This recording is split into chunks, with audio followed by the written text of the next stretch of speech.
Imagine standing inside a factory where iron glows hotter than lava.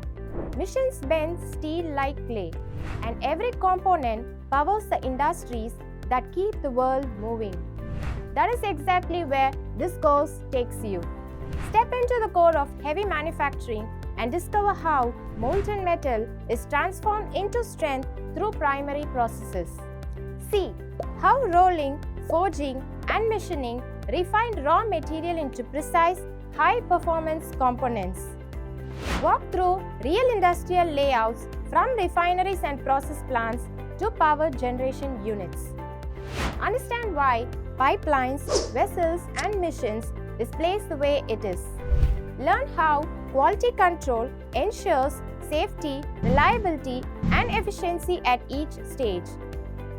Welcome to week 1 of Technology and Processes in Heavy Manufacturing. This is where industry comes to life.